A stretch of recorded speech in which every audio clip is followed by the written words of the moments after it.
UAP, unidentified anomalous phenomenon. Are they extraterrestrial, interdimensional, time travelers in origin, or are they simply a result of top-secret military projects, false flag alien invasions, PSYOP, drones, or other human-made aircraft? Join the discussion now on UAP Crossfire.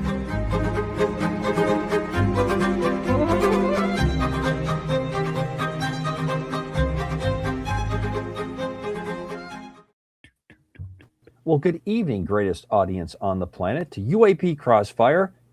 The gang's all here tonight.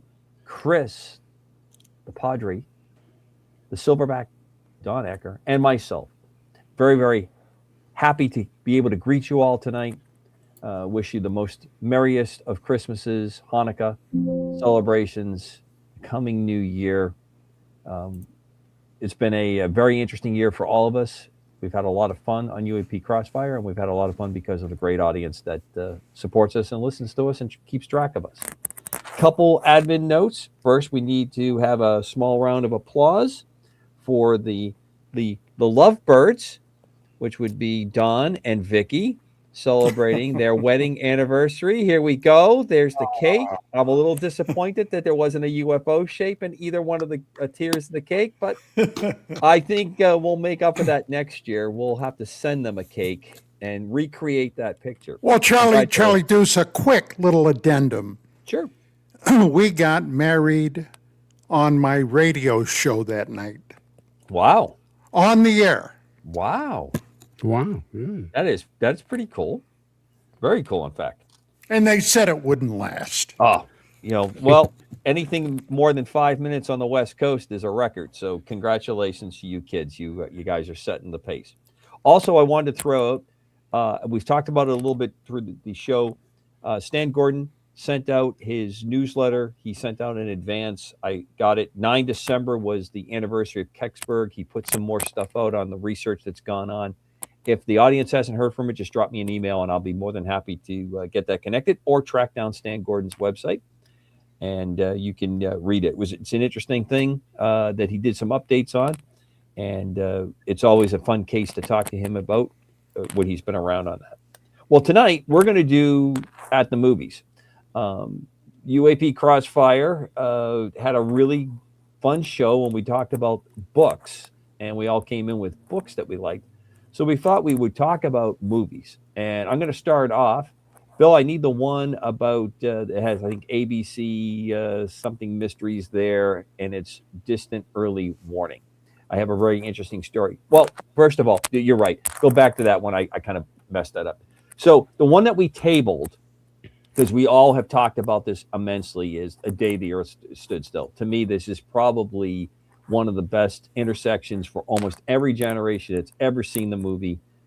For what was there, I think it set the pace for a lot of how people wanted the UFO and extraterrestrial thing to go.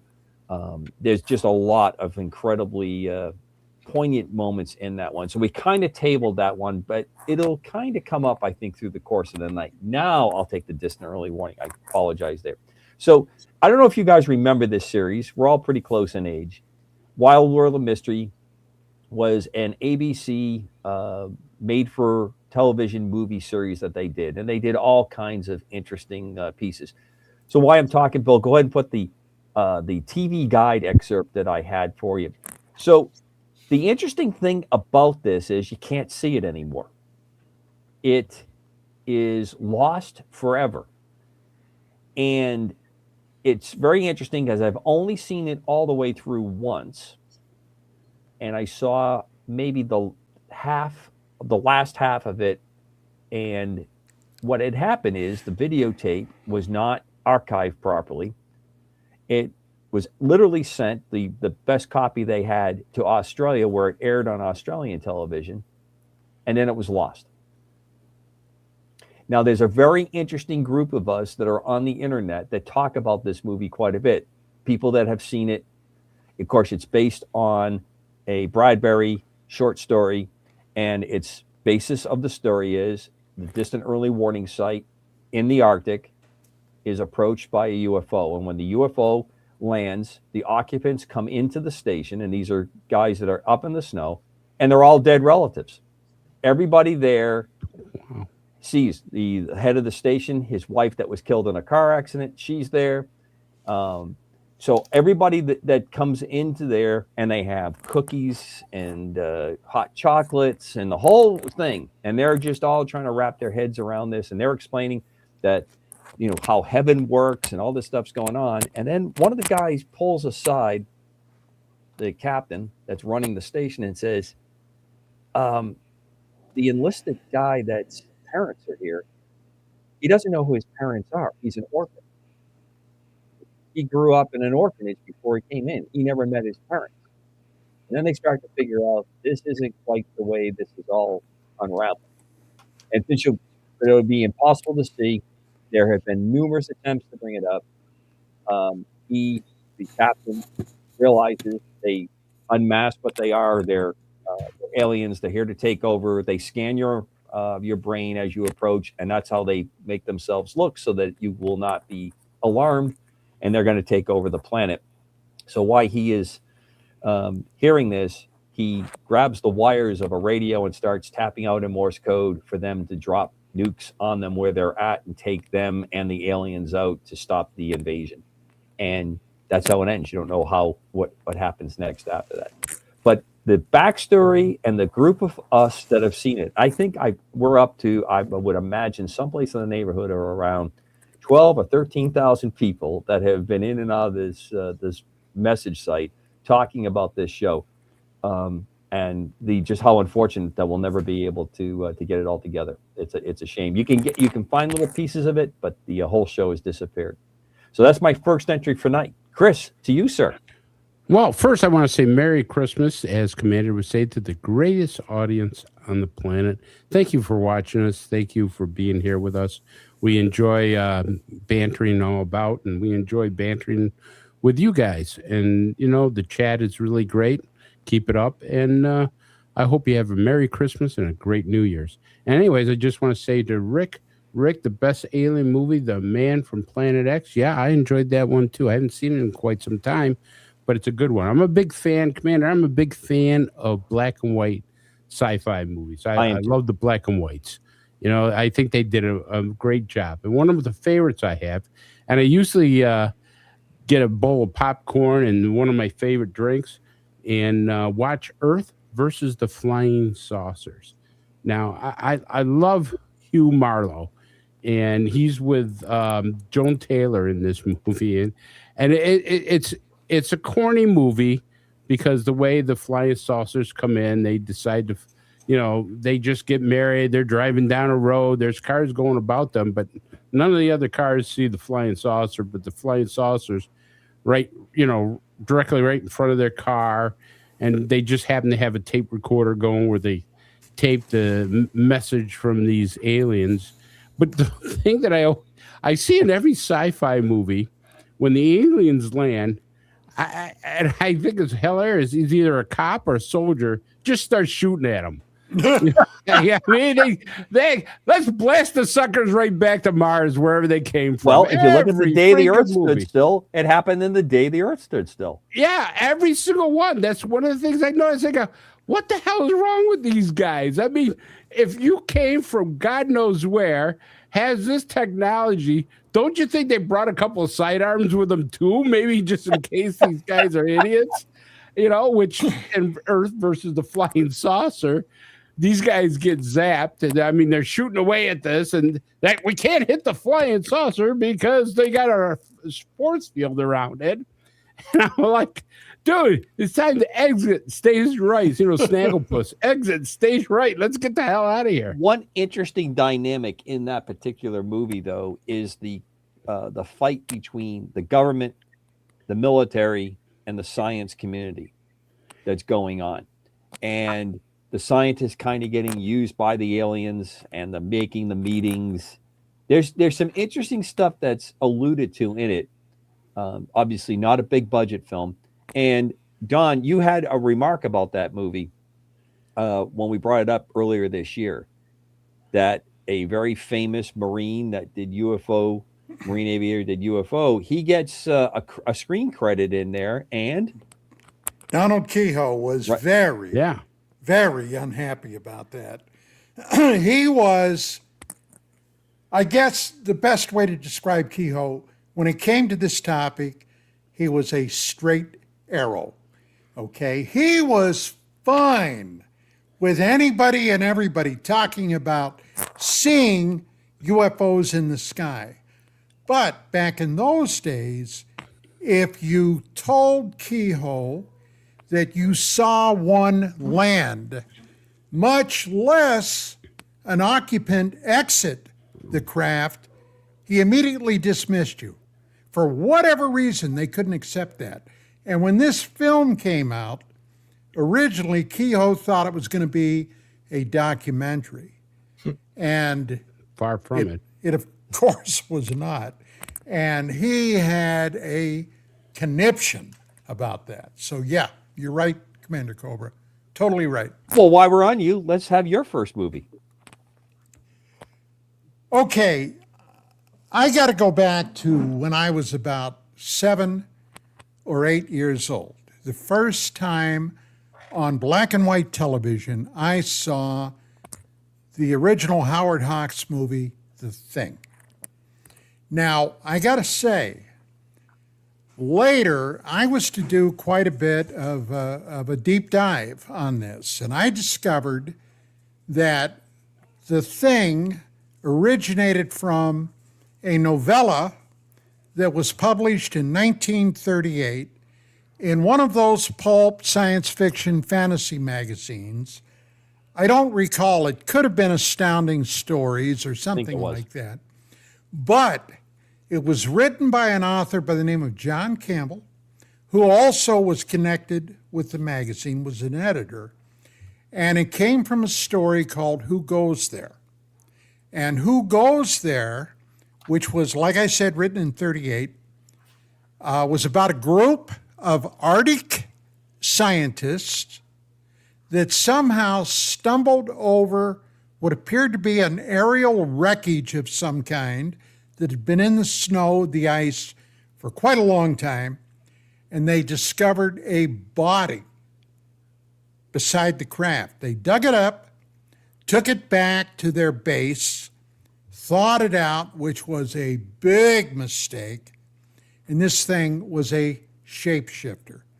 Now, what worked, what caused this to be such a absolutely mind-bending horror story was the paranoia. The fact that suddenly here are all these guys who thought they knew each other. Now they know this creature is among them somewhere, somehow, someone, and they don't know who it is. Now, Howard Hawks took that story and turned it into a movie called The Thing from Another World. Now, in this rendition, the Arctic group that is up in the Arctic with some top-notch level atomic scientists, all those early films, sci-fi films, they always had to have a top-level atomic guy because, hey, it had just been a very few short years since the end of World War II where we dropped 2 atomic weapons on the Japanese.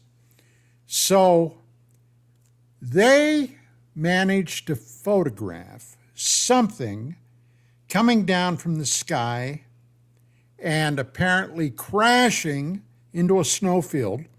And then they had a huge magnetic disturbance they couldn't explain.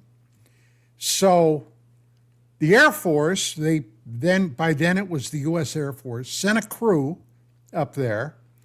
The captain in charge and the chief pilot, his name was Captain Hendry, gets up there. Of course, he has a love interest up there. And I got to tell you, the first time I laid eyes on her, I fell in love with her too, Margaret Sheridan. Oh my God, was she hot. But anyway, that being you said, need to check that. It's your anniversary there, dude. That's true, but hey, my wife knows. I mean, we have no secrets. So anyway, it turns out that they go out, they discover the craft, they try to get it out of the ice using thermite, and it blows the craft up. Now, I tried to think about that. Here it comes from another star system, and a couple of relatively benign thermite bombs caused the ship to blow up. That never made sense to me. But hey, that's the story. But they found a creature. They dug him up, took him back. He ended up thawing out, but he was not a shapeshifter. He was later described as being like a giant carrot, a vegetable creature, but a vegetable creature that drank blood. That's how he reproduced. And they tried shooting it and all kinds of stuff. They finally managed to electrify it with electricity. But when I saw it as a kid, it freaked me out. But in 1982, John Carpenter did The Thing. And in this rendition, he stuck very closely to the original story. Sure did. This was a shapeshifter. And I saw it in 1982, okay, and I got to tell you, that thing gave me nightmares that night. It was that terrifying. And Carpenter is an incredible director. Absolutely incredible director. Very the talented paranoia man. is what did it. But I mean, they are still groups that talk about the ending of his version of The Thing. Was one of the two of them the creature? Why did it end the way that it did? And as you said, it goes very close to that original. In your honor, Don, I changed my background picture to the very scene because when you were talking one night about this, you said this is one of those epic scenes for you when you were young, when they stretch out on the ice and they basically are on the perimeter of the ship. And, the reporter whistles and we've got one and it's a UFO. And it is. Howard Hawks, the man could cut a scene pretty damn good. And that is a very, very impressive scene that they did with that. Well, the thing in that movie, when it gets loose and it gets into their greenery house, okay, they find a totally bled out dog, and then two scientists ended up getting totally bled out, and they think they may have this thing trapped. They get up to the door, they open the door, it's right there. That was a shock scene. Oh, yeah. Well done. And the airman, okay, has an M2 carbine, a totally automatic carbine. And he fires a burst into the door, which that was some pretty good special effects. And didn't do a thing to the creature, not a thing, just like punching through vegetation. So that was very, I found that scene very and the terrifying. Thing, the monster, went on to be in Gunsmoke for a number of years as the Marshal. And a lot of people do not know that James Arness, yes, Matt Dillon, that played the Thing, okay, was a World War II veteran of Anzio. And if you ever see, and of course everybody, that show was on for 20 years, see him walk around and he had a noticeable limp. That limp came from a burst of a German MG-42 machine gun. He got shot up bad. So I got to give Arness full credit for that. That guy was a hell of a man. Do you know the further story to that, Don? And that is that the reason he got shot is he was up front of the landing craft, and they wanted him to go first because he was the tallest man on the boat, and they weren't sure how the water was. Yeah, how deep the water was. So he went out first and got shot for his trouble. So if he drowns, nobody gets off the boat. You'll just wait till it gets a little bit closer if it's over his head. Yeah. Hey, Charlie, you got to get a little closer. Friends. Military precision under fire. Padre, let's start Yes. with yours. Okay. I think that one of the finest UAP alien movies that I've ever seen is the movie Signs, starring Mel Gibson and Joaquin Phoenix. This is a M. Night Shyamalan movie, so it has a lot of twists. I'm kind of partial to this because of the occupation of Sure. Mel Gibson in the movie. He is a pastor who thinks he may have lost his faith, and then he's got his. I think Joaquin Phoenix plays his brother, Right. and he's now a single dad with two small kids, and they're trying to raise them on this farm. And it's a story that unfolds with an alien invasion, and it seems that there's nothing that can stop these things, and some twists and turns along the way. So, I really like that movie. It's a definitely a strong horror movie. It Mhm. has some very deep philosophical lines to it that are worth watching. But there are parts of that that are unnerving, and there are some parts that are unbelievably funny. Yes. And when you can mix really serious humor into a movie where the tension is ratcheting it up, you are pulling the audience into a very, very dark, tight place. I'm Mhm. not a real big fan of all his movies, but he's got a couple of them really, really knockouts, and this is definitely one of them. I agree with you, and I like the whole story because that's a movie that almost anybody can watch. But I have to tell you, the part where they're all wearing the tinfoil hats is perfect. But when he is in the, I guess it was like under the stairway where he had the TV, and they were showing the first time that the alien had uncloaked, and it was like in Brazil or someplace in South America, and he's yelling in Spanish to the TV to the kids to get out of the way, and the kids are screaming because it's at a birthday party, and you see the alien walk through the back part of it. Just absolute, classic move. All right, Skywatcher, throw yours up, please. Love the movie. Absolutely Great love the movie. movie. You going to join us for any Starman. Burbage?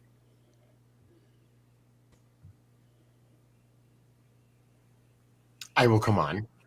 And hello to everybody watching. Happy holidays, Merry Christmas, Happy New Year. Now, I seen that as a kid, and I was just starting to get into these type of movies, and I thought the story was fascinating. Like to have this sentient being come in first contact and take over the human form of the one that's in the photo, and the way the whole character relationship between the two of them, and then you've got, of course, like Chris said, the military's involved. They're trying to get him. And just how that whole movie evolved and the interaction with human beings, with the deer scene, I was like, wow, that was to me a profound scene. And just the one thing, it was a low budget, but again, like The Thing, the remake, another John Carpenter movie. I mean, Carpenter made quite a few of these movies. Guy is just absolute kick-ass director. I mean, he is Yes. just a kick-ass director. So yeah, this was one of my favorites, and of course, it had a good ending. I didn't want to go off the rails with like one of my favorites, Alien. Like Right. into that I wanted to get into a more positive theme of these type of movies. Well, So- Alien and Aliens, that's a very positive movie. You're going to get eaten. You're going to be, thrown out in space. Your cat's going to die. I mean, yeah, it's a happy movie. Starship Troopers or something. Oh my God, absolutely phenomenally good fun there, and there's a lot of really good science fiction. A lot of science to the science fiction of that. So you'll see the theme as I have two more, but I'll just put them up, and I just want to hear what you guys have to say about them. Well, a reason I bring up Starman, I got to fly over the crater in Winslow, Arizona, a number of times back in the day when I was going over there, and it's actually quite a beautiful spot. And there's another movie where, as with Carpenter does in his movies, there is some very good humor that's built into these movies. And of course, the part that my wife loves in that movie is when he is driving the car, as he says, and they almost get killed going through the intersection. And he goes, "No, I did what you did. When it's yellow, I go fast, fast, fast." And they go whipping through there and almost get killed. And I use the line in that movie all the time. Probably one of the greatest movie lines ever. Well, what do you think of us? When things are at their worst, you're at your best. And it's I have put that up against so many different pictures and video clips that have gone up in that, and it's a striking sentence, and it does seem to fit. Also, I'd like to remind you that the Starman was goofing around with his ship. That's what caused the crash. If you watch it closely, he got way too close, and he was hot dogging with his spaceship, which is still another very interesting to me cut that's in that. The one thing I'll say, they tried to make a made for TV series based on. Yes. Yes. Remember that, Don? And that was Yes. pitiful. I mean, they should have did it right. They should have did a sequel movie and done it right, with the son being born and maybe a new connection with dad out there. But that TV series, it's terrible. It's like V, the original V. Yeah. I really enjoyed it, and then they did the spinoffs. Like the remake, the first remake was decent, but then it just went down the tubes. So Well, anyway, let's swing back to Chris. See you guys. Yeah. Well, first of all, that movie is an awesome movie that Bill is. described. I love it and stuff. Well, my next pick was a little more of a serious movie. It was called Arrival, and I just like Don, I love Amy Adams. I mean, she's absolutely a phenomenal actor when she's not doing stuff with her nose, and well, I can't say what I want to say on the air, but anyways, Jeremy Renner is a great actor. Forrest Whitaker, I love him, but you could see the interaction between Amy Adams plays a linguistics. She's called in because several ships have arrived throughout the world, and basically they are coming to offer something to humanity. And if you go into the plot, the reason is that because down the line, they have the pre-notion that they're going to need the human race to help them down the road. So they come and say, hey, let us help you so you could survive. But just like typical stuff that happens, as they're dissecting their language, they have to learn the language to find some of this stuff out. As they're dissecting the language, they get one of the words mixed up. And they're saying, we're going to give you this tool. They interpret it as, we're going to give you this weapon. And they're going, oh my God, if the Chinese get it or the Russians get it, because there's a ship over China, there's a ship over Russia and everything else. So as they misinterpret the words, they say, well, what's the best thing we can do? Well, let's blow them up. We might as well, if we can't get the weapon or we're afraid of the weapon, why don't we blow them up with our weapon? See what happens. And so they actually do try to blow up the aliens, and it doesn't. Well, they actually kill one of the aliens, and the other one survives and says, kind of basically in layman terms, says, what the hell are you guys doing? We're trying to come here and make peace with you, and you're trying to kill us, kind of a deal. And the interesting part of the movie where it gets serious is that Amy Adams' character gets a promotion about her daughter, and the aliens actually say, you're going to have a daughter, but your daughter's going to die in 12 years. She's going to have an incurable disease, and they work with her to have her understand why this is happening. And the other part of the movie is that she actually saves humanity by explaining to the Chinese, because the Chinese are going to just start blowing them up and start a war with these aliens. And basically, she calls the premier of China, who we would call Xi Jinping now, but I don't remember his name in the movie. But basically, it saves humanity by this, and then eventually marries Jeremy Renner, who's also a scientist. They do have a child. She tells Jeremy that the child will die in 12 years. He can't handle it and leaves.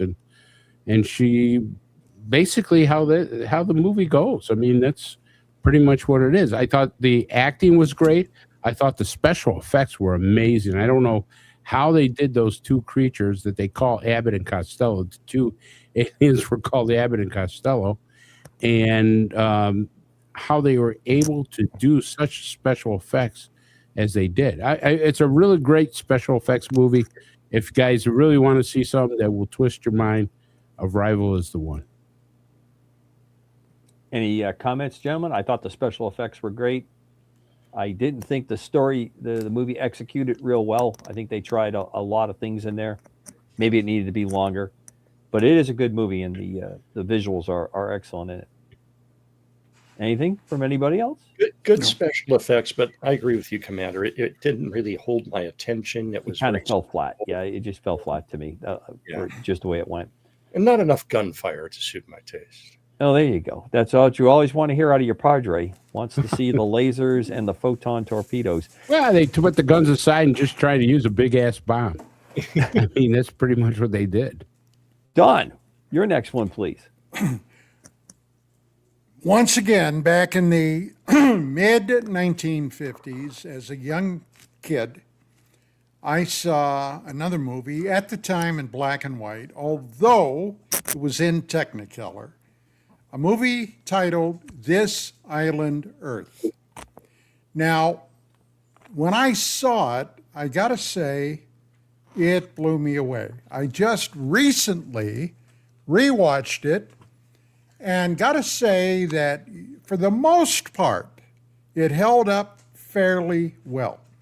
The movie is now 70 years old. At the time, the special effects for that time period were pretty much cutting edge. But what the movie is about, and I've been thinking all week that, boy, if they were to redo that film today, boy, I think we would have something. But it's about extraterrestrials that came down to Earth, were living among us, look pretty much human, although not entirely. If you've seen the movie, you'll know what I'm referring to, with the really high foreheads and the hair. But they went about recruiting the top atomic and electronic specialists that they could find literally around the globe. The reason? Their planet, as this movie is beginning, is under attack by another extraterrestrial species. And quite honestly, they're getting their backside handed to them.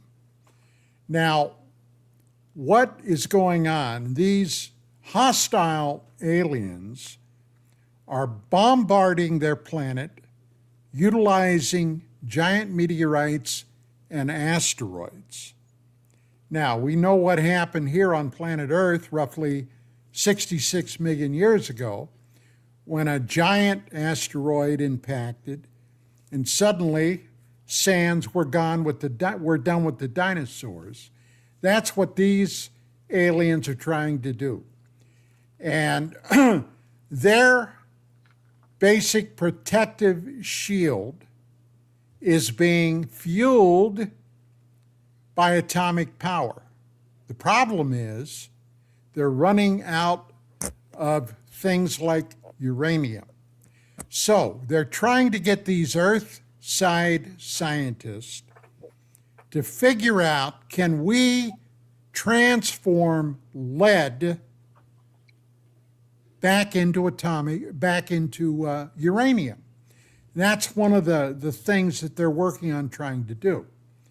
Now, it ends up that they run out of time, and the Earth scientist and his female scientist girlfriend are taken back to their planet. Okay, they're going to try to work on the planet, but as they get there, the planet is in the last vestiges of defense.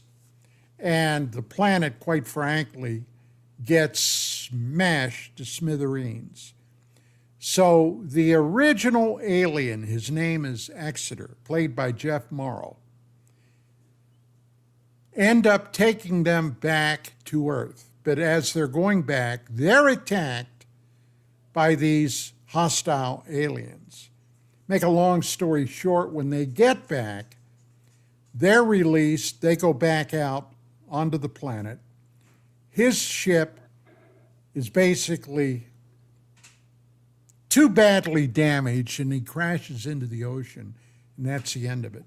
But I always thought the premise is very interesting. And hey, I think all of us today, right here, and if I'm wrong, please correct me, believe that we do have extraterrestrials currently walking among us as human beings.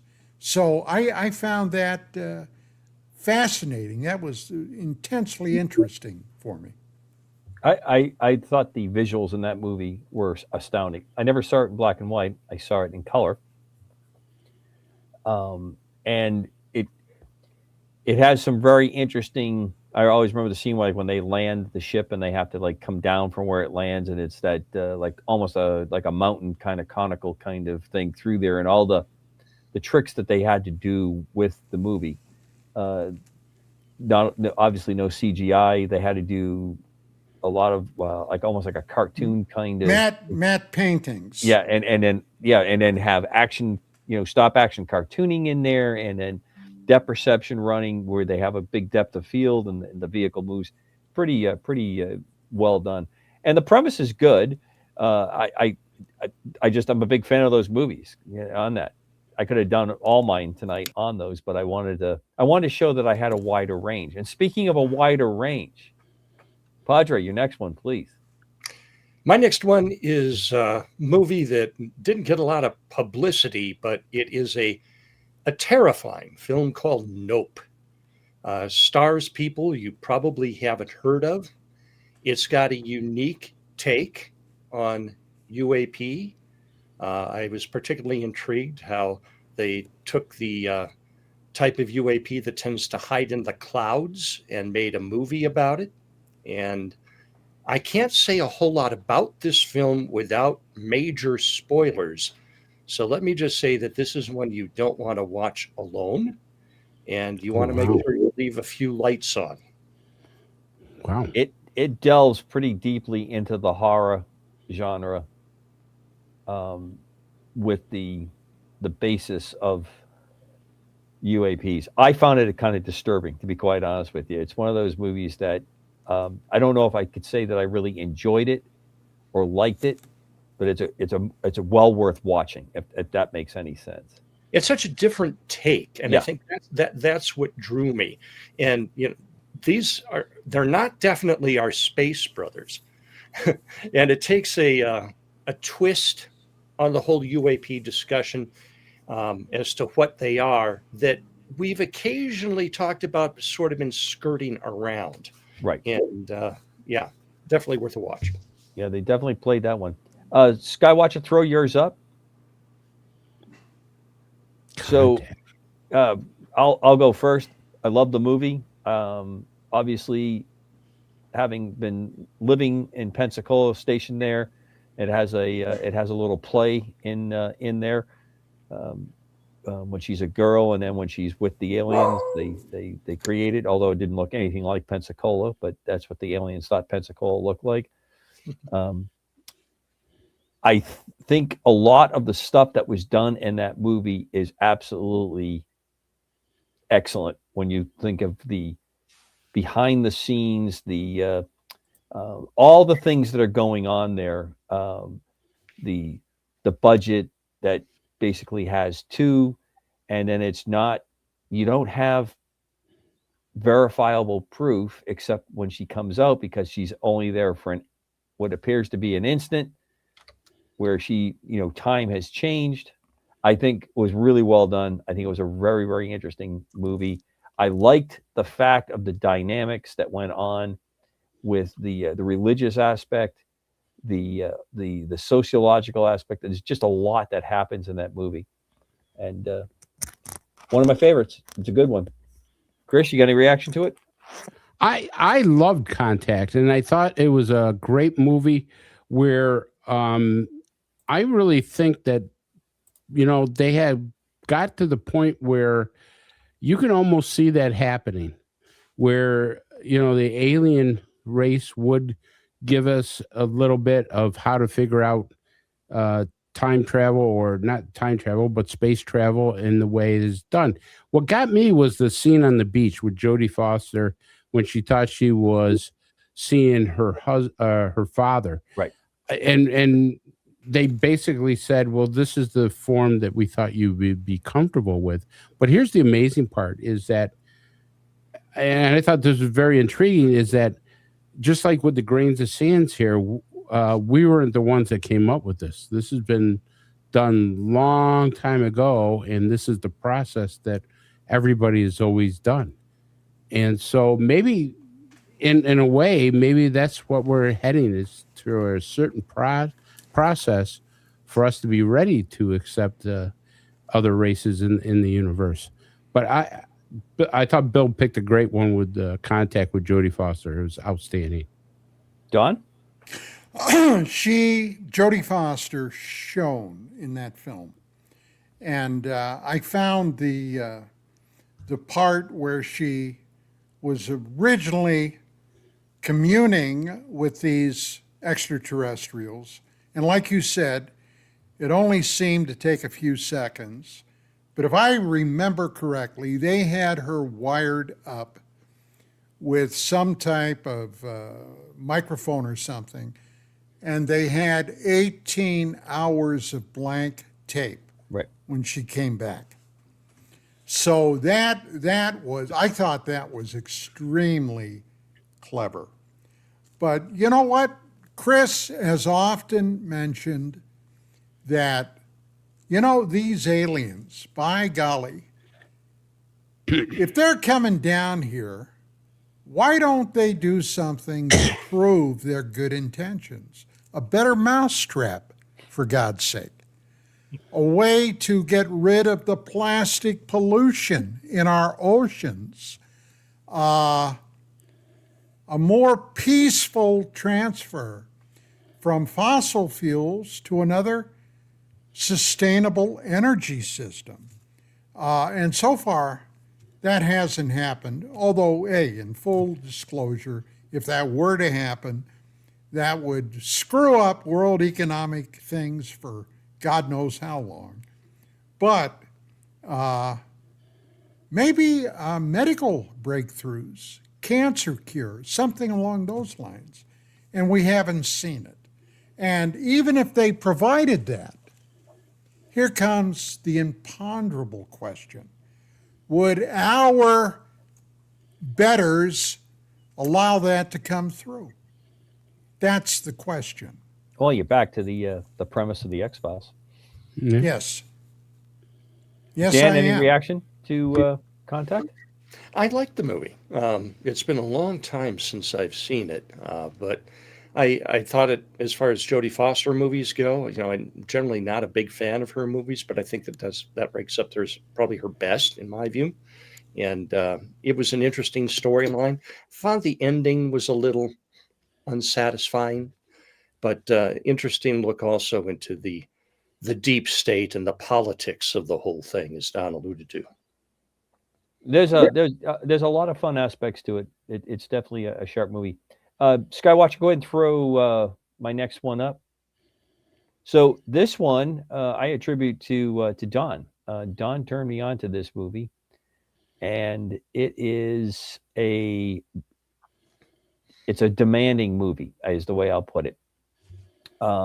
CIA Special Forces team, Afghanistan, go into a region where it's just treated with a lot of avoidance. There's something there, and they are there to retrieve and get contact and get the alien, get the technology, get the pieces that are there.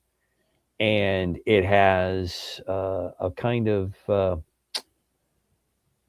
it has a certain darkness to it, to put it mildly, that will start to eat at you while you're watching the movie.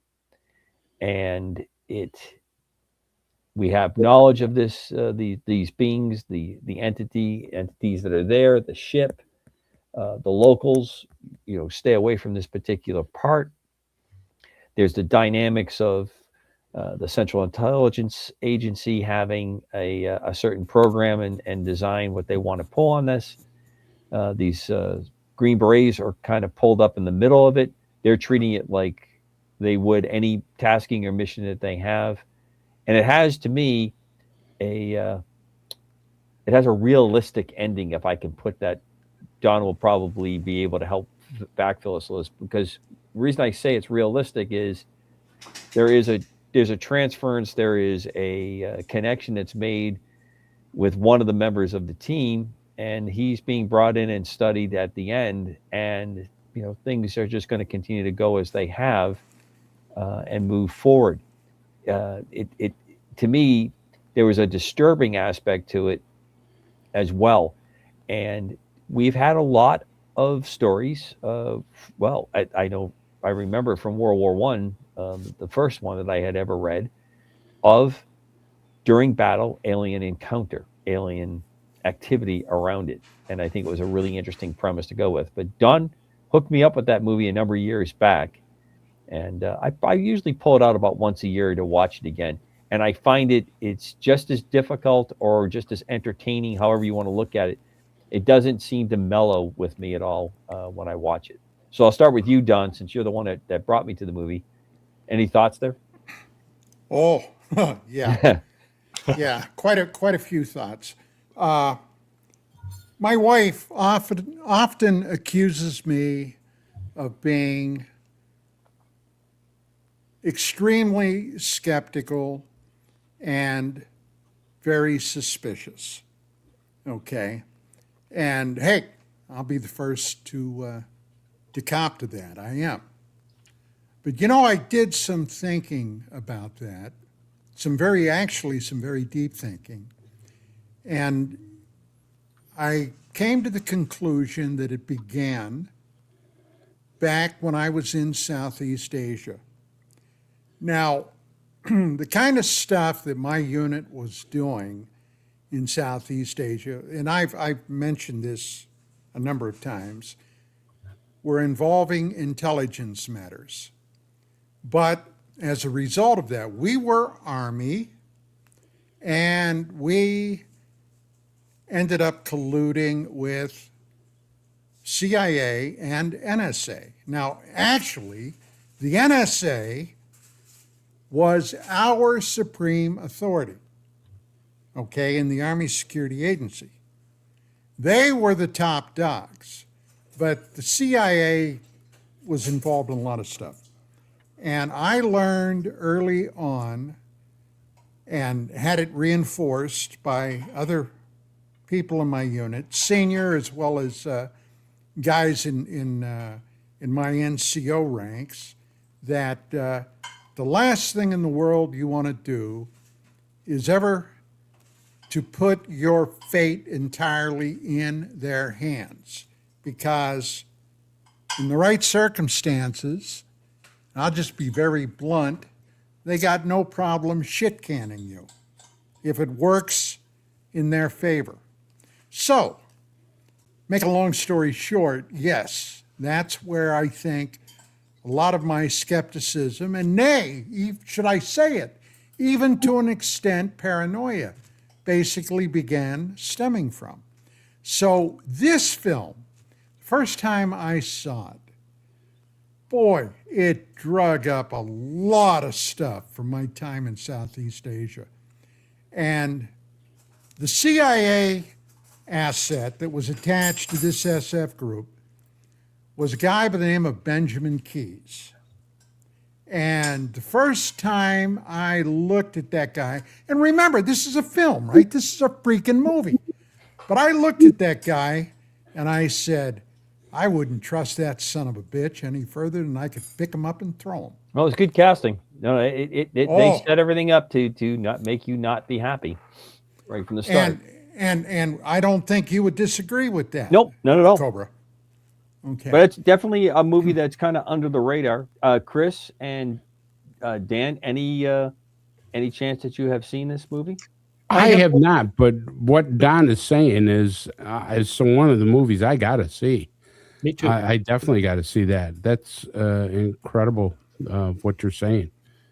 And I love a movie that has turns and twists in the plots where you don't know where it's going. A lot of movies you can figure out what the ending's going to be. But if you get a good movie like you're saying, where you don't know what the ending's going to be, that's the one you hold on to.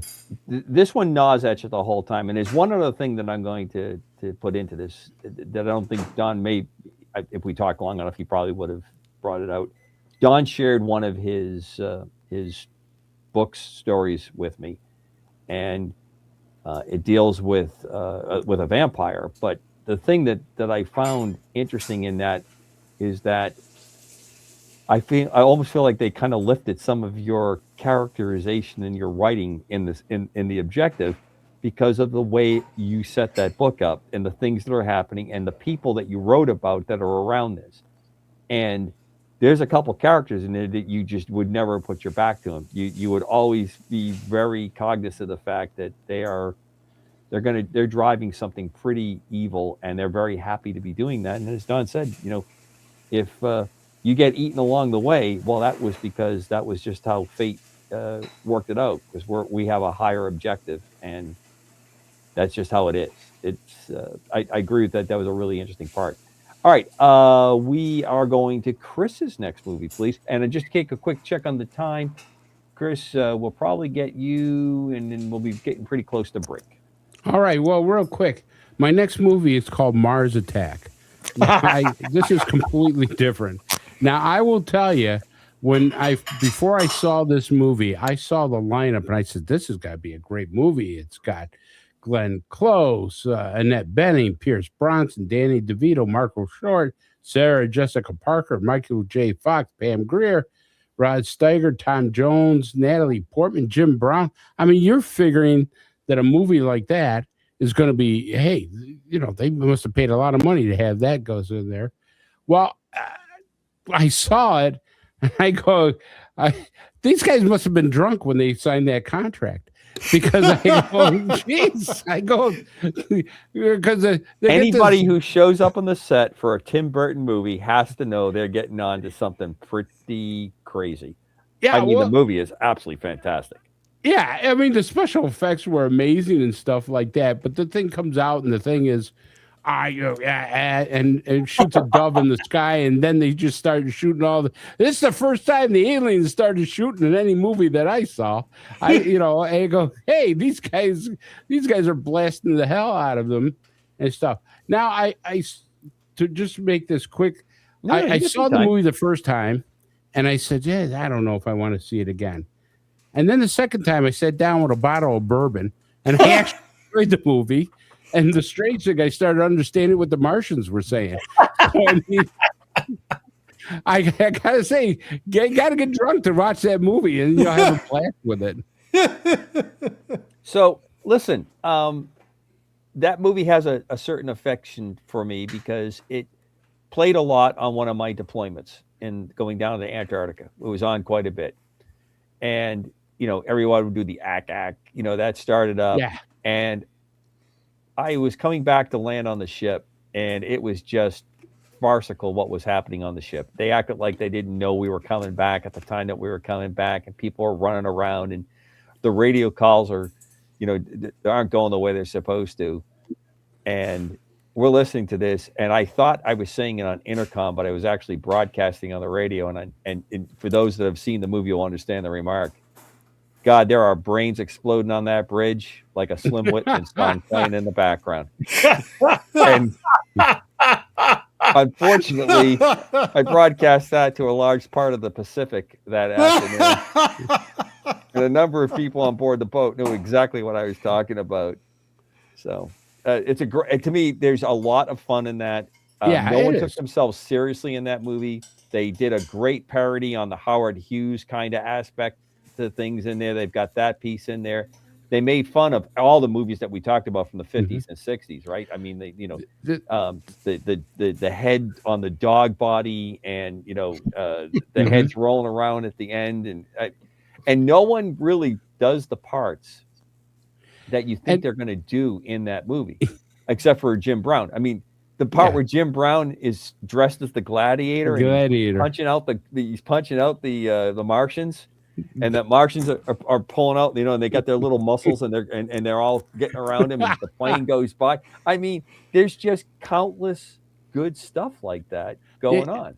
It's just amazing. The most god awful song I ever heard was the one that was killing the Martians. That's the Slim Whitman song. I was like, I got to lower the volume with this crap Who on. here remembers on TV, especially on Saturdays? And my parents used to love to watch that Lawrence Welk show. God, I still have PTSD from that.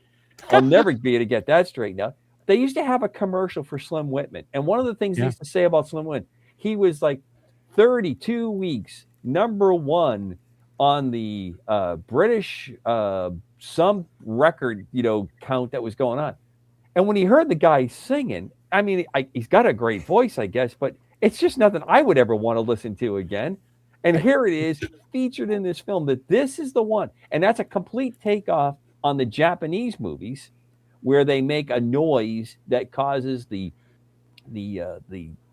spaceships to lose control because the noise is so annoying that it causes them to crash. Their ships crash. They don't have mental control. There's a lot of fun stuff that was weaved in there. All right, we're up against our break. Join us on the other side. We have a lot more fun, a lot more movies, and maybe even some more serious talk. UAP Crossfire, KGR Radio.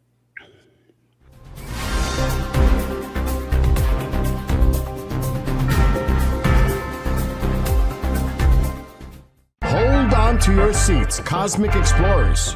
KGRA Digital Broadcasting, the unrivaled #1 source for raw, uncensored paranormal and UFO talk radio, has just unleashed a sizzling online merch store. Stay cosmic on the move with accessories, rugged phone cases, vibrant yoga mats, and notebooks perfect for jotting down UFO sightings.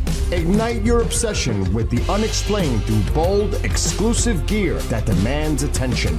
Kicking off with the Supernova, the store launches 2 heart-pounding collections, KGRA Digital Broadcasting and Bishop James Long. Every item you grab helps power the network and its groundbreaking shows. Stand with the truth seekers. Act fast, score your stellar swag, and join the uprising today.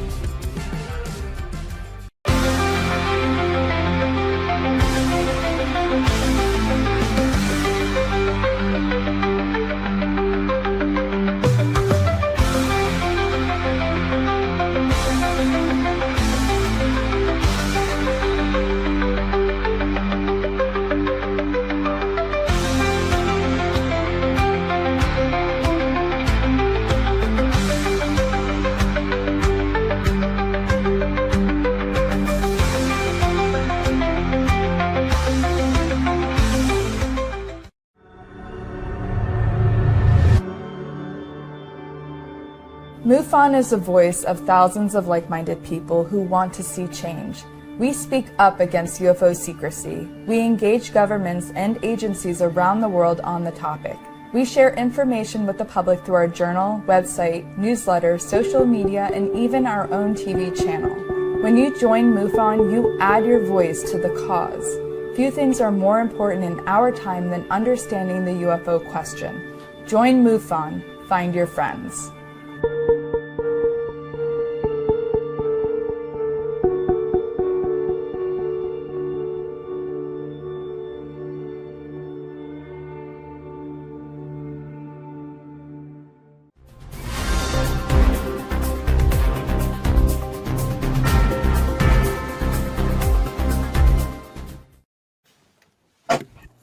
Well, we're back. I'm going to be working in the background on this next one. I'm going to pick it up with Chris. Chris, your next movie, please. The next one that I had was Mars. Oh, no, I'm sorry. Left off with Mars Tech. Don, Yeah. pardon me. My timing is a little bit off here. I only came up with 3 films. The Thing, and I already did those, and Yep. This Island Earth. All right. I was told to get 2 or 3, so No, that's okay. Dan, I'm going to jump to you. Okay, this next one is called Jewels, and it stars Ben Kingsley. Guys, if you're looking for a good date night movie, this would be appropriate. It is a very interesting and well-acted film. It It stars Ben Kingsley as an elderly man who's very lonely. And there are really two themes that run through the movie. One is about the loneliness that elderly people feel and how they try to fill that loneliness with various things. And then there is a very serious side, and that has to do with a spacecraft that has crashed into his azaleas. And the inability of the city council to believe him and remove the spaceship from his azaleas. And certain hijinks ensue. An alien entity appears on the scene. And that's about all I'm going to say. There are shades of the movie E.T. in this, as E.T. for senior citizens. But it's an interesting and a pleasant movie to watch called Jules. Guys, what do you think? I've actually Well, seen this. I saw it. I saw the liked film. it. I thought it was a really good natured movie. I found it entirely and totally charming. It was. Ben I agree with Kingsley. Don. Yeah, it was one of those movies, like you say, you sit down with a hot chocolate, nice cup of tea, and watch that movie, and you enjoy it. You have a good feeling afterwards about it. That's the way you would think that, you want to meet and greet an alien. It's quite different from Mars Attack and stuff like that. The only problem I had with that movie, and this is minor, because both my wife and I, Vicky and I, are total animal lovers. We're all the dead cats. But that's all I'm going to say about that. Yeah, that's the reason why I can't watch it with Mrs. Cobra. She just, I have to constantly explain to her that the dog or the cat or whatever didn't really die. It's a movie, and that didn't happen. And she just can't get past the presentation of it. So we avoid those. Throw up, Skywatcher, throw up my next one, please.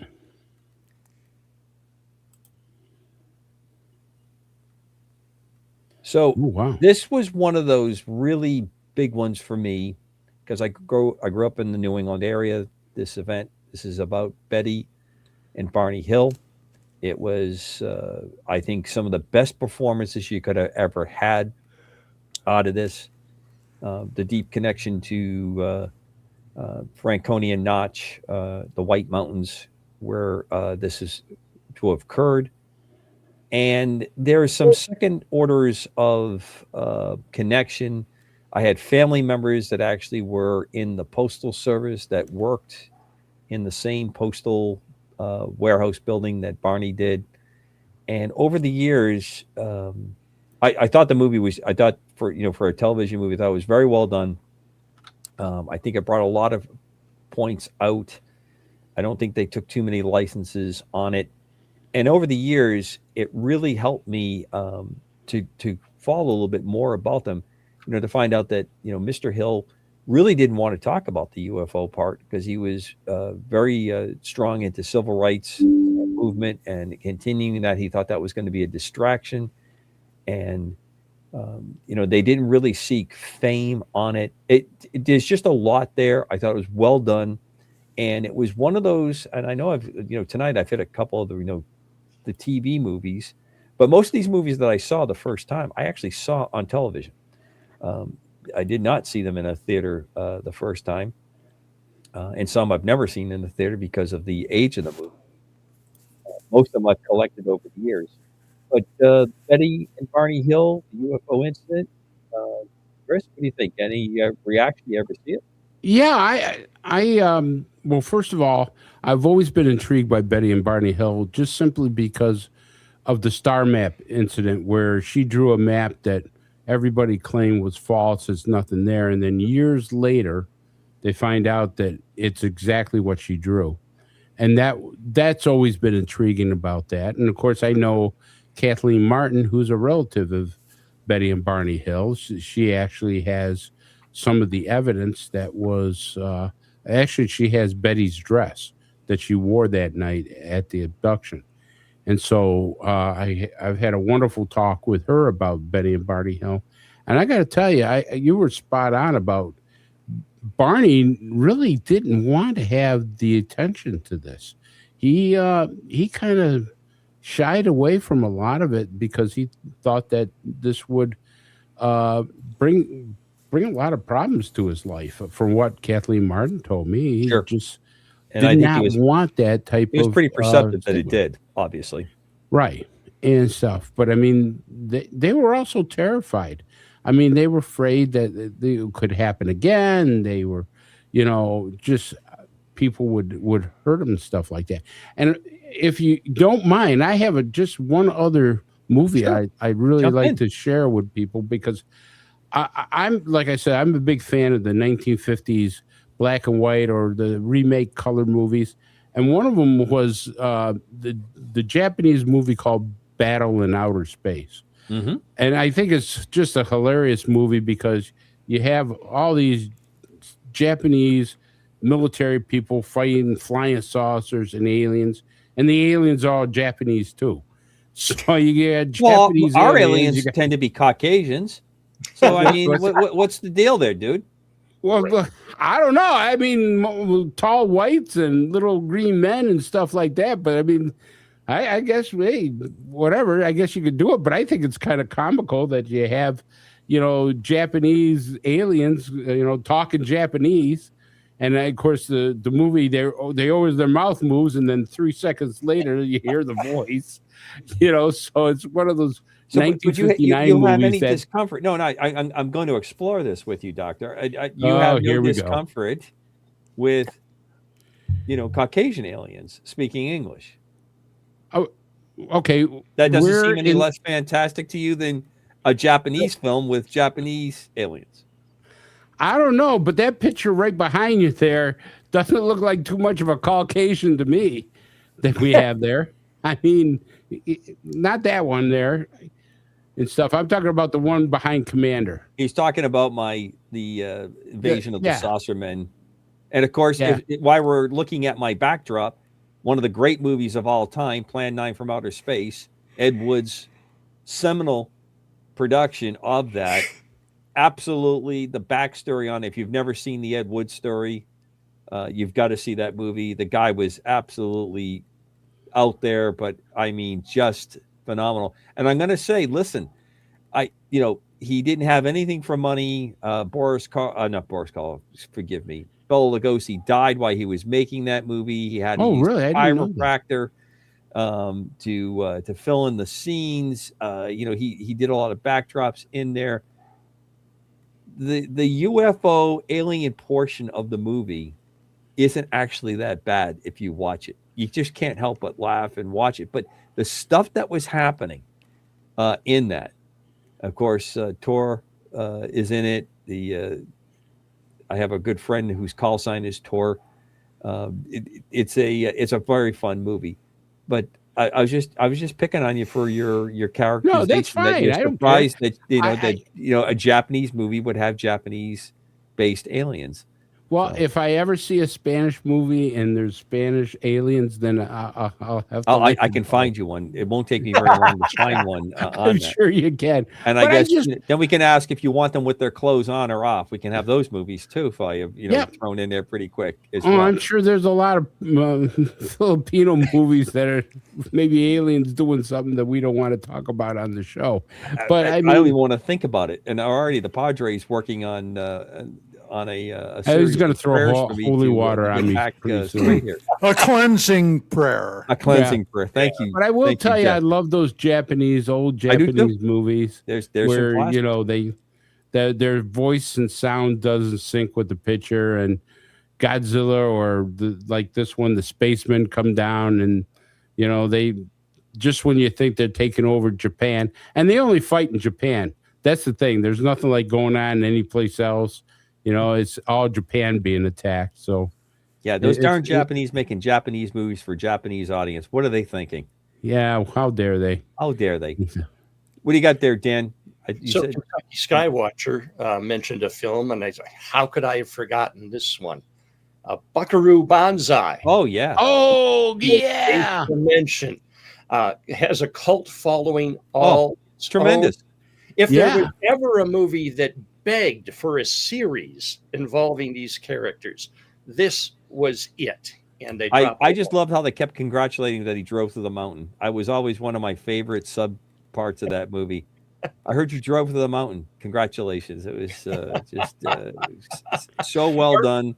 The So brain much fun. surgery sequence with Jeff Goldblum, and he says, "What's this? Don't touch it. We don't know what that does." Padre, that was a great movie. I laughed my butt off with it. I thought Jeff Goldblum must have got a lot of money to put on that ridiculous cowboy outfit with everything. I go, man, these guys got to be making some money because he's got to be saying, I'm not wearing that shit. You know? Hey, Bill, pop up my next one, please, sir. So I threw this one in here because this one's got a very interesting twist and bend to it. A lot of people, like, they will argue about the Bruce Willis movies. Are they really Christmas movies or not? Of course they are. Of course they are. Exactly. And you have to say it with that tone, Don. I completely agree. But the final countdown, the ops officer who then is the one that stays behind in time when they go through the wormhole and stays behind and basically helps us win the war because he knew the history of the war because he's from the future going backwards. If you ever looked in his room, he had a lot of interesting pictures, and some of them had UFOs on the pictures. It had kind of a Fox Mulder down in the basement kind of look before Fox Mulder and the X-Files kind of down in the basement pictures were there. And of course, Martin Sheen's in the middle of this, and he's playing one of those very slippery government kind of guys on there. I really enjoyed that movie. I could do a show just talking about all the different aspects of that movie and what happened and how it worked and how they put it all together. I thought it was really actually quite well done as a flick. Any thoughts on the final countdown? F-14's dogfighting AT Texans masquerading as Japanese Zeros. I detect a certain cynicism in the voice here. An encounter that would have been over in less than 5 seconds. How do you figure there, boss? I'd like to hear how you think those tactics are going to work. I don't know, Phoenix missile at a distance,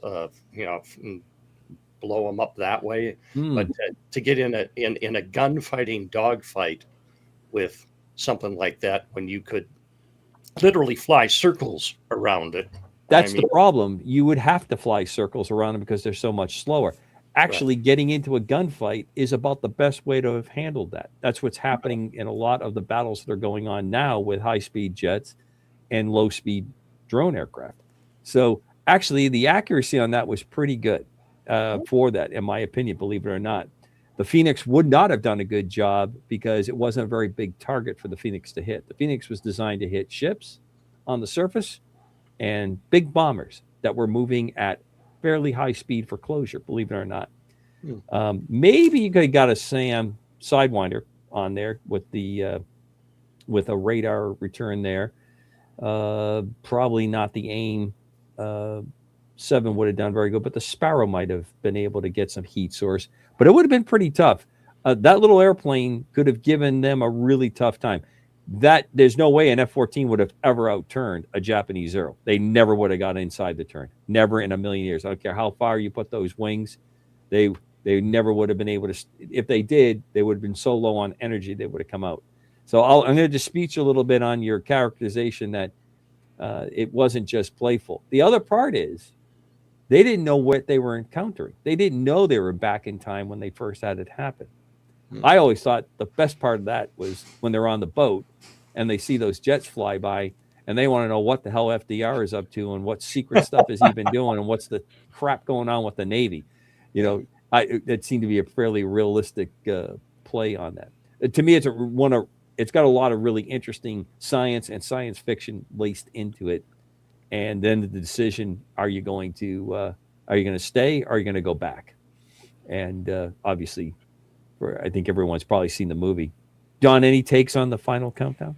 Because I know you're a big fan of the Swedish band that had the song, but I don't want to talk about that. I want to stick to the movie. Yeah. The film itself, when I saw it, I found it vastly troubling.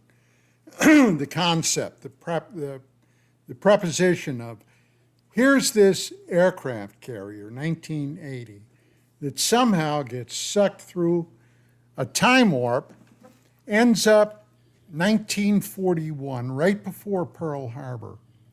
And after they realize what's going, well, the thing that I remember, they're picking up radio broadcast talking about tremendous fighting on the outskirts of Moscow. Okay. Now that would have been what?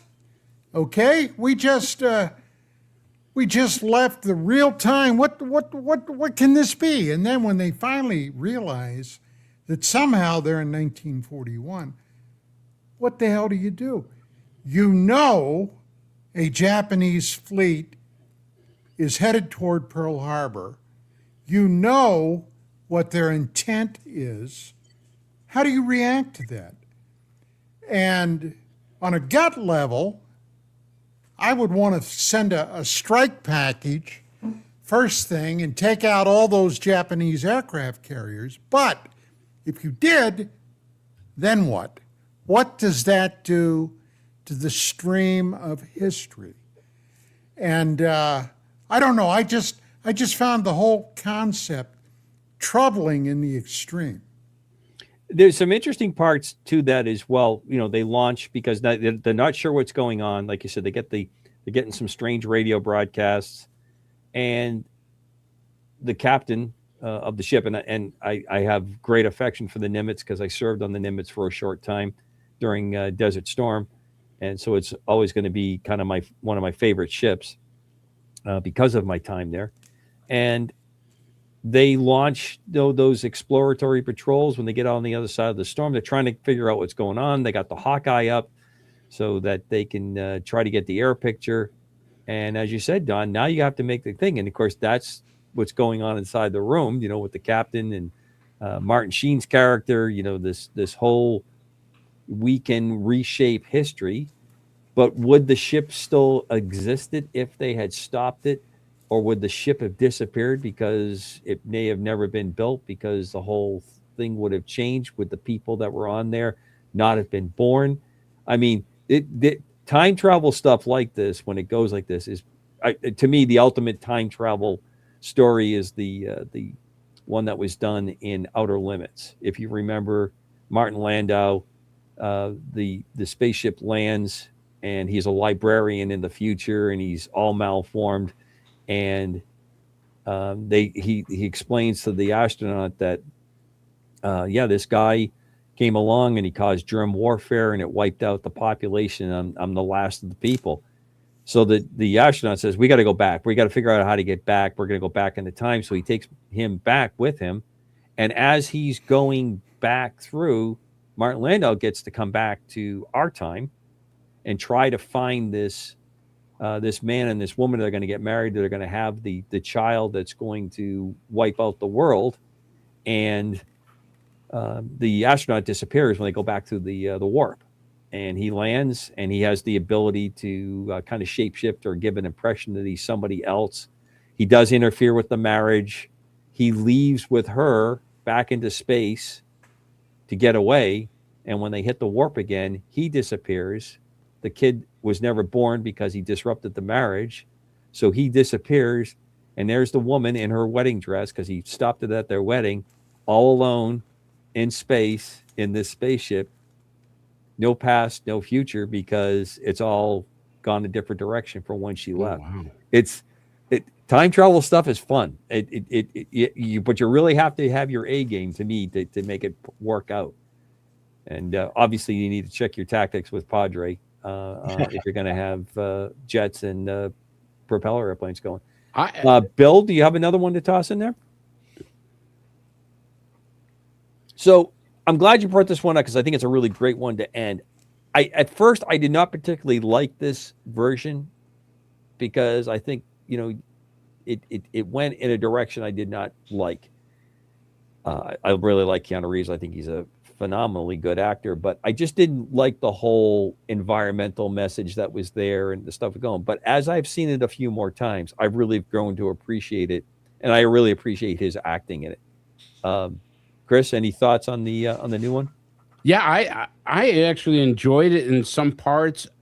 What struck me was there was two parts that really makes you think. One is when the Secretary of Defense comes in and goes, "Well, what are you doing here on our planet?" And he goes, "Your planet," and that kind of goes, "Hey, that because we have theories now that there's other civilizations on this planet, might not be just ours, might be other people's." And then the other thing that he says, or basically, is that you're going to have to change. And when he's talking to that other alien who is of Japanese, it looks Japanese or Chinese, the guy explains. You really are developing a very interesting sideline tonight with your Asian alien. What can I tell you? I'm just going to throw it out there. Okay. Well, give me a better word. No. I mean, but you just keep bringing this up. You keep hammering it. I'm starting. We're going to get letters. Is all I'm going to say. We're going to get emails. All right. Well, let's say he's talking to this other person. How's that? Does that sound better? He's talking to this other person, and who's an alien, and the alien says, "Oh, the human race, they're this, they're that." He's just, he's like, "Yeah, you ought to get rid of them," but he says, "You know what? I'm going to stay here and die with them."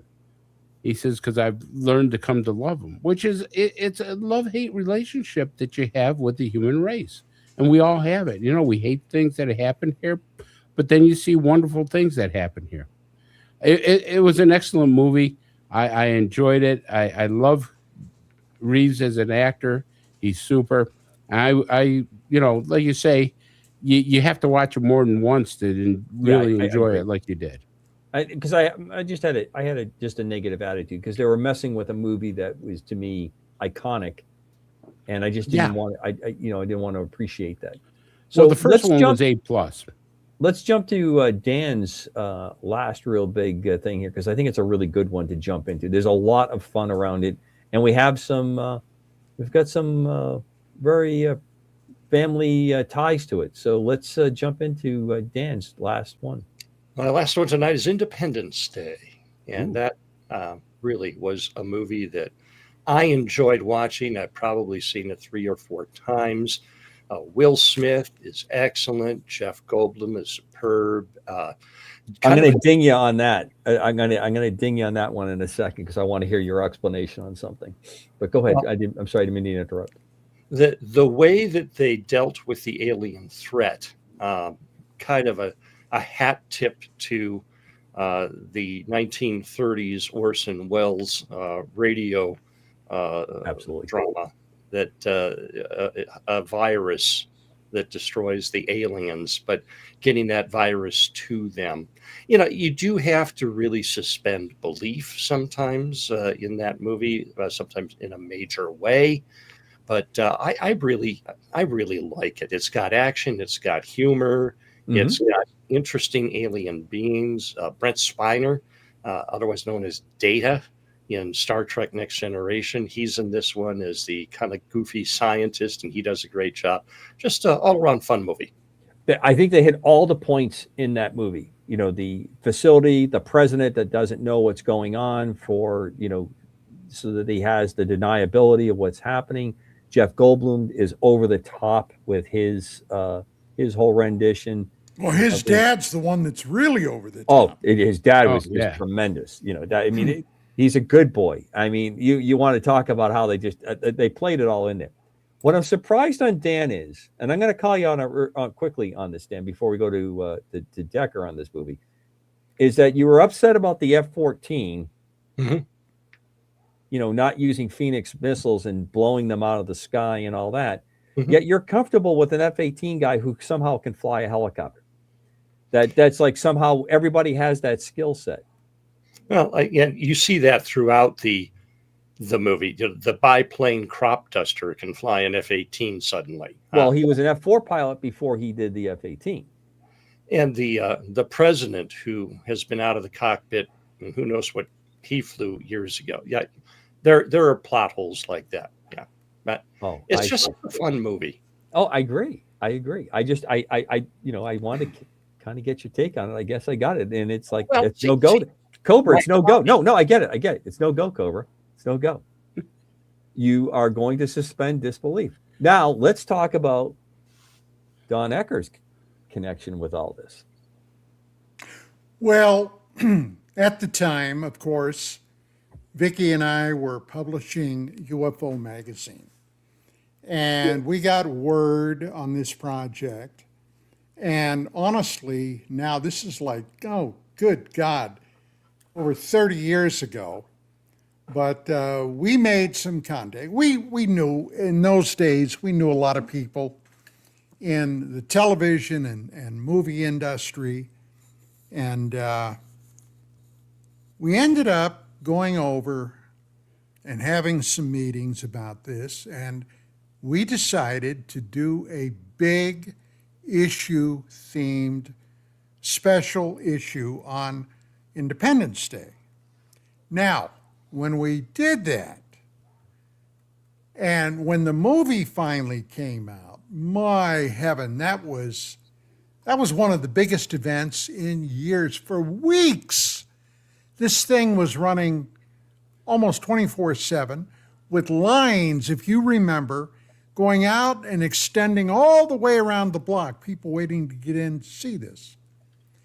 And the Nevada governor at that time, because, hey, this all takes place at that time, it was still an incredibly hot topic, Area 51. And of course, a lot of other things peripherally played into that. Bob Lazar, George Knapp, a lot of stuff, right? So we were contacted and asked that the Nevada governor is going to rename Highway 375 to the extraterrestrial highway that runs out past Area 51 in the black box. So they asked if we would be featured speakers out there. Well, we were. There's a photograph of us right after we arrived, and this is before all the stars filed in. And we were put up by the studios in one of their really nice hotels. And after Vicki and I were kicked off the Stars bus, because we had been riding with the Stars, and Dean Devlin, the producers, all those guys. Well, we were just lowly, schlubs, I guess. So I said, screw it. And every damn meal we had back at that hotel from that point forward, steaks, baked potatoes, expensive wine, you name it, we ordered it. So, because it was on their tab. But no, it was quite interesting out there at the time. Do you guys remember hearing about a fellow called the Desert Rat? In the Southwest United States? No. Out there at Area 51. Yep. Okay, there was a researcher guy out there, and I'm trying to remember now what the hell his name was. He ended up living out there, which was a dumbass thing to do, because he ended up riddled with cancer. Okay, that place had been nuclear central for bomb tests and stuff. Surface okay, testing. But he and some of his malcontent friends ended up getting a couple of buses that were headed up to this big soiree that they were having, where Vicki and I were talking and some of the stars were talking, and got him to go down the wrong road. That was his big victory, okay? And then of course, he ended up with cancer, which was a terrible I think thing. his last name was Campbell, if I remember correctly. Yes, you're correct. You are correct. I was trying to think of his first name, but I couldn't Couldn't recall. Well, Glenn Campbell. That was his name, Glenn Campbell. Haven't heard Cowboy? from him or about him in years. Huh? No, not the singer. No, this is another Glenn Campbell. All right, we got a couple more. I'm going to throw up. Hopefully, Bill got it. I just sent it to him because we have a little time, and I wanted to. Bill, did you get that last one that you can put up? I sent it to you as an email. See if it pops up here. I'm just curious if you guys have seen this movie because this is one of my my go-tos. Poor Bill's ripping through the emails now. The Quartermaster in the Pit. What? Mm-hmm. It is a British movie. They find a spaceship under the streets of London,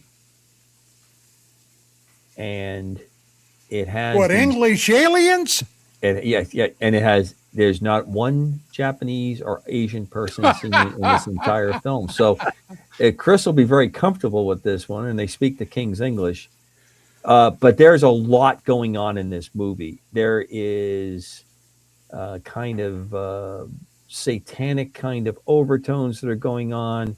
They're able to see with almost like a telepathic look back to what had happened when the ship was there. There's these grasshopper alien creatures that were there. It's, to me, it's a very, very fun movie on it.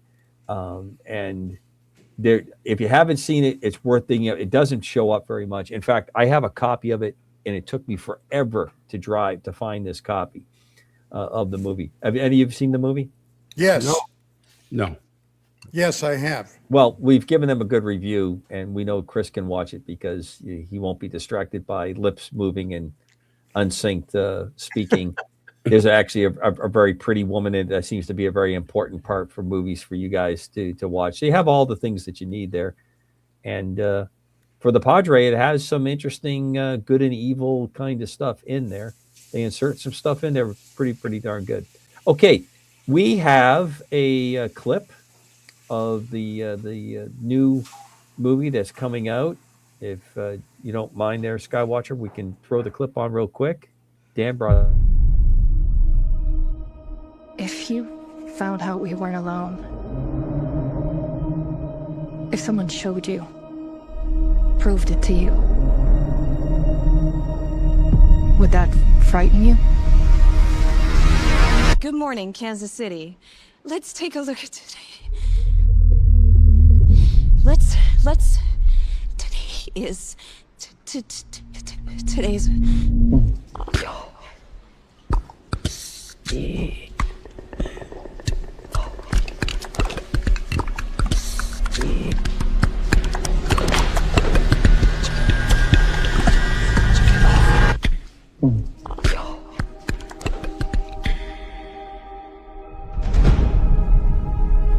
People have a right to know the truth.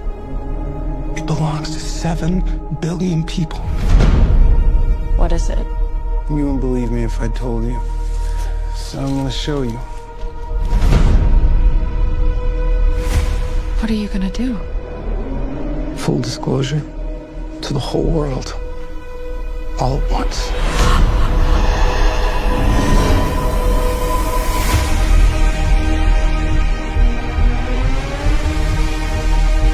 People keep wondering, encountering the unknown. They're coming! They're coming! They are starved for the truth. Do you think there could be others?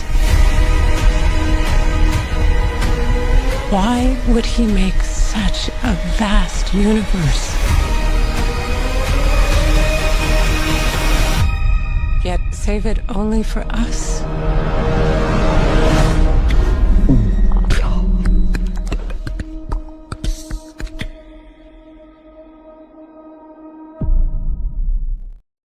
Wow. I'll bet I see that one. Great special effects. Yeah. Look forward to that. Looks like they're going to take more of a consciousness angle on that one. I've had moments like that when I did see any bicycles camp flying through the sky. No. That was a great preview to a movie. Wow. I got to see that one. That's an amazing preview. It'll be interesting. So while we're on this subject of disclosure, Spielberg is, phenomenally good actor. Do you all remember the movie Duel that he did? That was one of his very first movies. Dennis Weaver Yeah. driving the car, being terrorized by a truck driver on the road. Oh yeah. Yeah. Talk about a movie that just, wow, what's going on here? And you never figure out, you're never told at the end, what the hell was going on. So guy's got his chops, there's no doubt about it. He can put a great movie together. So I think it's going to be fun to see. So before we jump into the movie about disclosure that Don had set up for us to take a peek at, who here still goes to a movie theater? I'm just curious. Last one I went to was the final Mission Impossible one, Final Reckoning, that was set last year. And I went to that one simply because I wanted to get the full effect of the stunts that he was doing, the aerial stunts in particular. And so if I know that there's something in a movie that really has to be seen on a larger screen, then I'll splurge with Mrs. Carlson and we'll go to it. How about you, Chris? I haven't been to a movie theater. Boy, that's interesting. Probably since 2005. I mean, I have a big flat screen television downstairs with comfortable chairs. My wife makes popcorn, and I got all the comforts, to watch any movie I want. I'm a big movie fan. I love watching movies in the morning with my coffee and stuff. And to me, I think movie theaters are going to be outdated the way technology is. You can pull up any movie you want, pretty much. Just about. How about you, Don? I haven't been to a movie theater in 20 years. Yeah, I'm pretty close to you. I don't think I've been in one. I think if you don't count the what's the fancy one that wraps around and IMAX? The IMAX. I've been to like the Blue Angel movie. They had it at the Naval Aviation Museum in Pensacola, and that was phenomenal. I mean, well, for one thing, taking my wife to a movie just to go to a damn movie is $40, almost $50 out Easy. Here in LA, and that's not counting popcorn, Milk Duds, Coca-Cola, Pepsi, nothing. Okay. And a medium-sized drink is like $4 or $5. Who needs that? All right, I don't, and I won't. So the other part is there's absolutely you can't get on an airplane and not see a dramatic performance of some kind, and the theater is right there with it. You spend that kind of money, and I have to tell somebody, could you please quiet down, or could you stop filming the movie? I know all these complaints going on. It's not fun to me at all. No. I love the big screen. I absolutely adore that big screen, but I just don't enjoy the dealing with the conduct that we go through now. So, disclosure. I will start with you, Dan. What did you think? Overall, I was a little disappointed. There wasn't anything there that I had not heard before, and maybe I was tainted a little bit because it seemed like all of the really key points were in the trailer or in video clips that I'd seen before I watched the entire movie. So there wasn't really anything new there, with one exception, and that was, I forget who it was, said that in order for the government to do a full disclosure, there would have to be some kind of amnesty for the people involved in the whole UAP cover-up. And I found that troubling, because what that tells us is that illegalities have likely been done, as we have suspected, and many people have testified to. up to and including the taking of lives in this. And if the federal government is ever found to have colluded with an alien race on the whole abduction thing, I think that's something that really can't be forgiven. That can't be allowed to stand without some prosecution and indictment there. That's my thought on it. I kind of trend along with you. Don, how about you? Oh, you guys know how I feel about this. Well, you need to share it to the greatest audience on the planet. It will never, ever, ever happen. Right, but what about disclosure. the movie? I've watched that twice now, and it's been very little of it basically enlightened me on anything. Most of that stuff I've been aware of for a long time. Okay, now some of the people that talk, yeah, okay, like Marco Rubio and a couple of others. Going back to the basic premise, all right? I'm sorry, guys.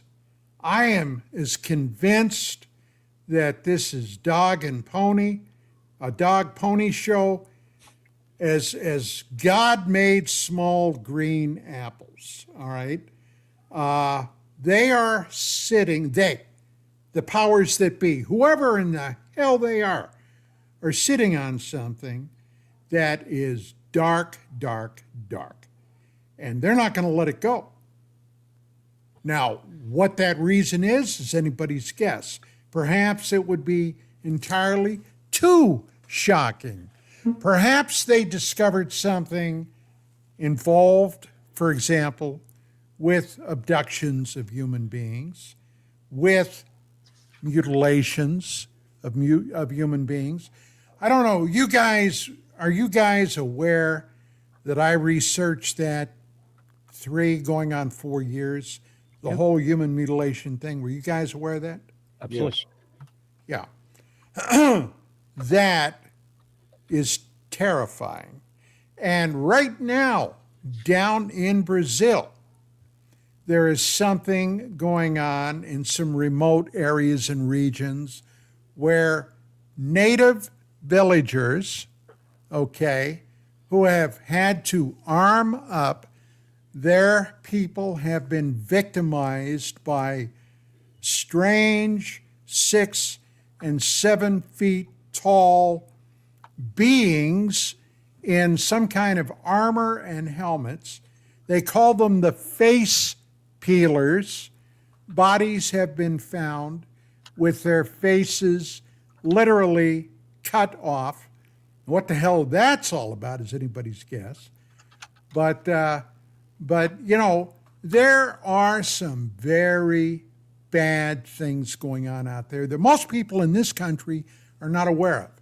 Now, Jacques Vallée, 20 plus years ago, was down there and writing and researching acts that seem to be attacks by these ET beings, if in fact that's what they are. Perhaps interdimensional beings, something along that line. But he was writing about that, and many researchers back here in the United States, and hey, Vicki and I were in dead center of all of this, okay, didn't even want to hear this. When I did my research on and was writing about human mutilations, my God, I was attacked across the board. Nobody wanted to hear that. It was too troubling for them, regardless of the fact that it was the truth. Okay, so you know, I can't say I'm surprised by this at all. And in disclosure, no, nothing will ever come out of it definitively in my book. Chris? Well, I found the movie 2 ways. One, I thought the movie was not as informative as I like it to be. I thought it was semi-entertaining. I looked at it, you know, okay, I'm listening to these guys. I've heard them before. There's two things that kind of struck me. One funny and one interesting is that these guys were very definitive. I mean, they were in him and haw. Yeah, they are extraterrestrials. Yeah, they are living on this planet. Yes, they've been visiting us. So I mean, they really pinpointed themselves. They got themselves locked into a story that way. But the funny thing that I thought was that as they showed this picture, the same one that they showed at the congressional hearing, it was crystal clear. I mean, you could see this thing flying by the airline thing. And then I went back and I reviewed the congressional hearing with the guy with the intelligence says, well, we don't have the ability to sharpen this picture, to get a great picture. We just don't have the computers and stuff. And I go, wait a minute, the guy making this movie did it, and you're telling me the U.S. intelligence agency can't do it? So, I mean, I thought that was, and I actually went back and I saw that, and I go, this guy is nothing but lying right to his teeth there. And I thought it was funny, but I kind of agree with what Don says. Look, I think Rush was telling the truth when they said they probably killed people over this theory. And it's just like the JFK assassination. There's probably still people alive and people still working on this where if the disclosure comes out, people are going to go to jail.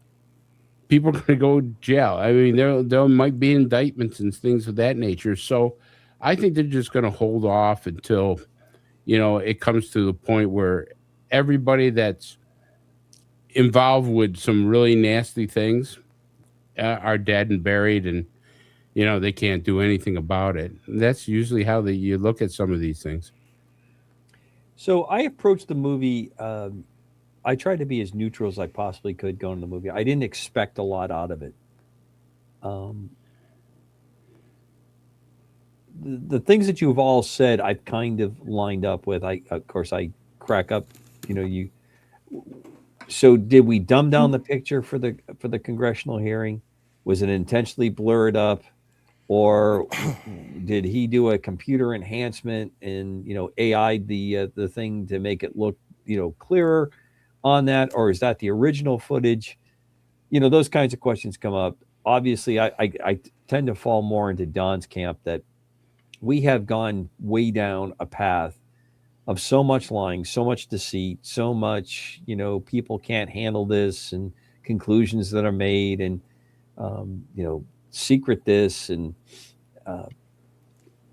it's become an industry unto itself. So you're stuck. But Padre, your remark, I resonated with it, because that may be about the only way you will get somebody. They're going to have to let it go. And are we at the point now, have we had enough bad things happen that no one's been held responsible? No one has no one's paid any price for a lot of debacles that have gone on. And they happen, fairly frequently now.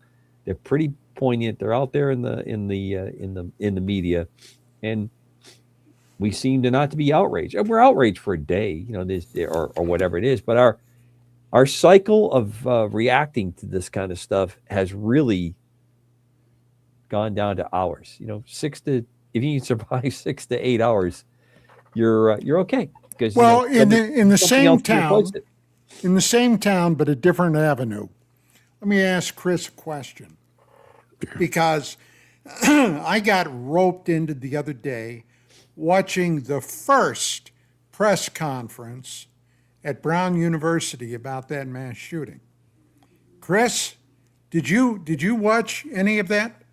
Yeah, we actually are going to be doing a piece on it later on after the Christmas breaks on 3 shootings that are kind of confusing. One in Brown, Australia. I never saw a clusterfuck as bad as that first press conference. Those people struck me as the most incompetent bunch of boobs I think I've ever seen. Chris, would you agree with that? Well, let me just say that the guy that was running the campus never investigated. From what I understand, he never investigated a murder before. And you can't have that. You just can't have a serious murder case like this, a shooting case like this, with the head man not really knowing how, because Don, the pitfalls and the way things twist and turn in a murder case. You got to have experienced people there. And they got over 800 freaking cameras on that university. How many freaking videos have they released showing this guy walking around? They turn those cameras off, Don. I'm practically ground zero for this where I live and stuff. I will tell you, distance from where I work. You have to have people who know what they're doing in order to investigate this property. Well, my whole point is the competency. We have lost, I think, as a national trait, any semblance of being competent. I've never in my life, hey, I think I am the oldest guy here among all of you. And I go back to the 50s and the 60s, and I can remember, even if they were lying through their teeth, at least they were lying competent liars. All right? Today, the liars are not even competent. You can look at them and know they're fucking lying. Yeah, well, see, the problem is, and I get back to this, is that when you have interagency rivalries, like nobody really wanted the FBI there, and technically the FBI does not have jurisdiction unless something crosses the state lines. And so if the, city, state, or whatever say, hey, thanks, but we don't want your help. Now, I will tell you, the FBI, they have one of the best crime labs in the world. I would, first of all, brought them in. They would have had the people go to every single camera.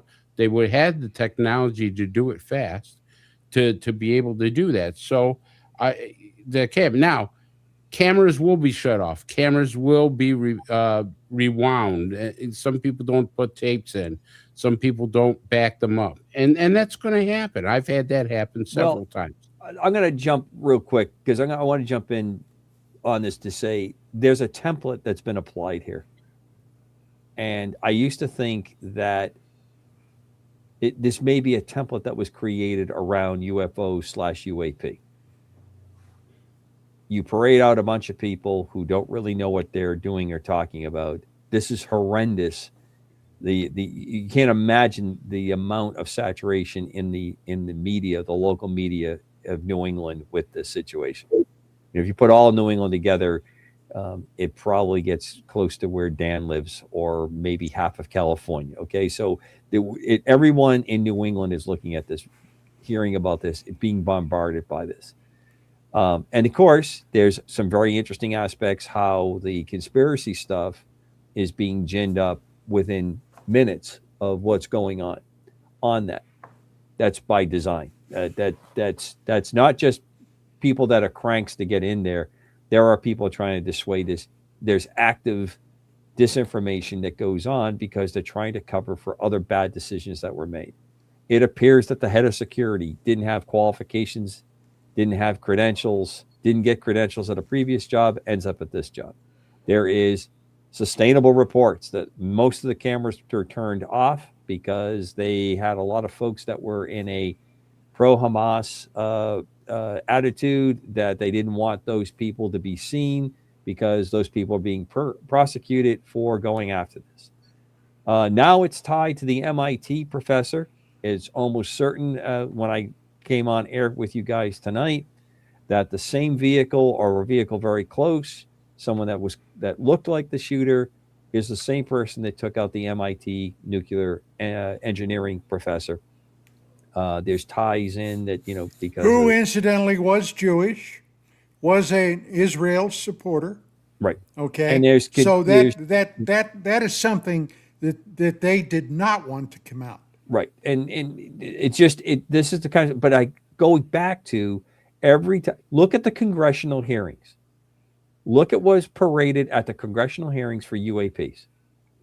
Mm-hmm. And the spot checks and the the representatives that were outside the chambers, or getting on the train, or down in the parking lot when they're talking to professors, out in the hallway, and all the stuff that's being talked about and pieced together, and those expose kind of things that went in there. And actually nothing was said except for a couple pieces, and they weren't reacted to.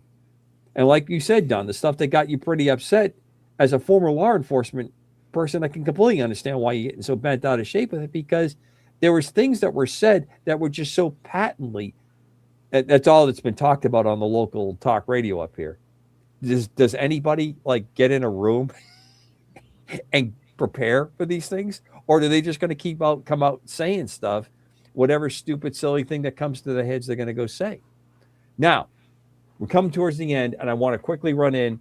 Dan, do you want to tell us about the hot investment opportunity that's coming up before we close out this show, our last live show for 2025? Yeah, I just saw some news today about a fund that is setting up to invest in companies that they think have alien technology, because they think that those companies are going to be producing zero-point energy or new energy sources within the next year or two, and it's going to shake up the investment world. I'm not going to justify it by putting it out on the air here, but you can look it up. And if you wish to invest in alien tech, you can do it now. What a stocking stuffer. What a stocking stuffer. I mean, honest to God, folks, you get it all. There was a ton of great comments in the chat tonight. I'm sorry I couldn't really get to all of them. I hope you guys enjoyed the movie. I'm with 3 really great guys, 4 actually, because you don't always get to see Skywatcher. He's in the background keeping it all together. It's been a great year. The merriest of Christmases. Happy Hanukkah to those that are celebrating that. Hopefully see everyone in the new year. And it's been my pleasure to be with all of you for this year. Thank you so much for being great wingmen and letting me be on your wing. Ditto. Merry Christmas, everybody. Merry Christmas. Merry Christmas. Happy and you Hanukkah. truly are the greatest audience on the planet. Thank you so much. Ho, ho, ho, ho, ho.